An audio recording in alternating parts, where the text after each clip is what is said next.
Most creators sit down to make a video and just think. They brainstorm, they guess. They make something they feel like making pulp, and then they wonder why it gets 12 views. Here's the thing, guessing is optional. There's a way to know with actual data whether a video idea has an audience before you ever press record.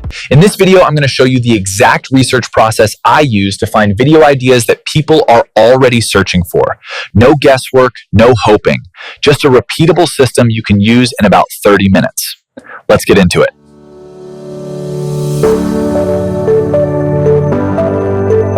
Quick context on why this matters to me specifically. I'm building this channel with only 1 to 3 hours a week to spare. I don't have time to make videos that flop. Every video I make has to count, which means every idea I pick has to be validated before I film it. And that constraint forced me to get really systematic about research. And honestly, it's made me a better creator. By the end of this video, you'll have a 3-step process you can run right now, today, and walk away with at least 5 solid video ideas for your channel. Before I show you the process, I want to talk about the mistake almost every new creator makes, Tessid, including me when I started. They create videos based on what they want to say, not what their audience is actively searching for. There's a big difference between those two things. But is anyone searching for your morning routine? Probably not yet. You don't have an audience yet.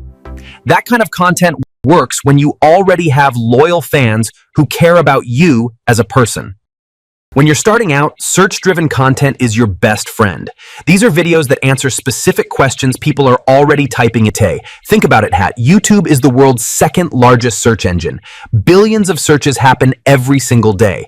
All you have to do is find the ones that match your niche and are underserved by existing content.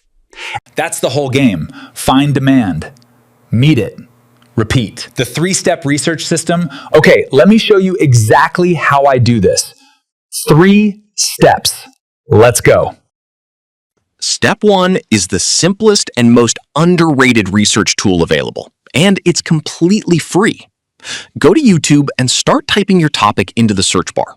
Don't hit enter yet. Just watch what happens. Type slowly, "How to find YouTube ideas." See these suggestions? These are real searches that real people are typing right now. YouTube is literally telling you what people want to watch. Every one of these autocomplete suggestions is a potential video idea. Write them all down. Now, here's the trick to go deeper. Add a letter after your topic. Type, "How to find YouTube video ideas A." Now type B. Now C. Each letter reveals a new set of suggestions. This alone can generate 20 or 30 video ideas in under 10 minutes. And every single one of them is based on actual search behavior, not what you think people want.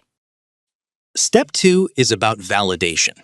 Just because people are searching for something doesn't mean they're searching for it a lot, or that the interest is growing.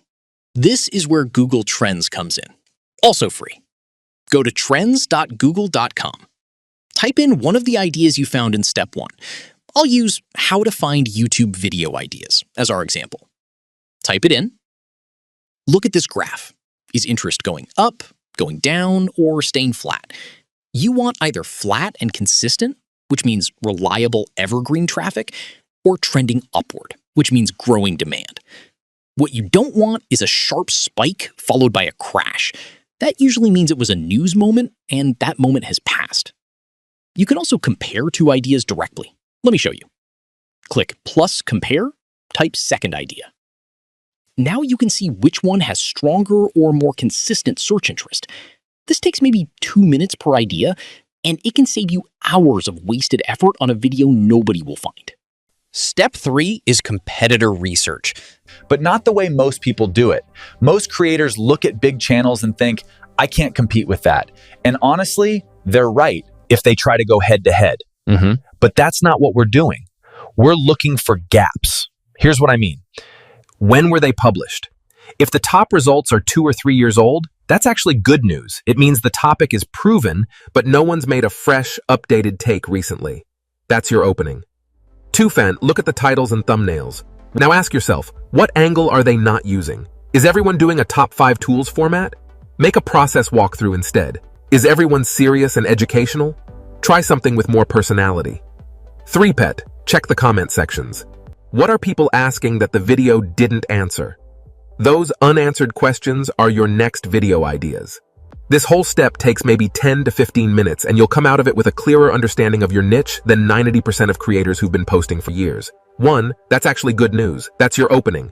What angle are they not using? Make a process walkthrough instead. So let's recap the system. Step 1. YouTube autocomplete. Find what people are actively searching for. It takes 10 minutes. Step 2. Google Trends. Validate that the demand is real and consistent. Takes 2 minutes per idea. Step 3. Competitor research finds the gaps, the fresh angles, the questions nobody's answering yet. It takes 10 to 15 minutes. Total time, about 30 minutes. Output, 5 to 10 validated video ideas that you know have an audience. That's the difference between creating content and creating content strategically. One is a gamble, the other is a system. If this was helpful, subscribe if you only have a couple of hours to spare. My next video is going to be even more useful. And I want to know, Patain, what's your biggest challenge when it comes to finding video ideas? Drop it in the comments below. I read every single one, and I might turn your question into a future video. Thanks for watching. I'll see you in the next one.